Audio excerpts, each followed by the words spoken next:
سلام بچه ها، من اهورامزدا هستم.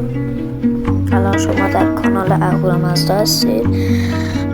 من میخوام با ویدیوهایی که ترند هست، مثال الان که میخوام یه ویدیویی بکشم، هر چقدر که سابسکرایب دارم اونقدر امروز میخوام کیل بگیرم، ولی تلاشمون اینه که زود ببینیم. چرا؟ به خاطر اینکه اصلا سابسکرایب نداریم و هر ترندی که تو این اخیر شده باشه رو لطفا از کامنت ها به ما دریافت بدید و ما انجام بدیم. خب بله، میخوایم توی بازی بریم. خوشحال میشم از دیدن شما. مرسی.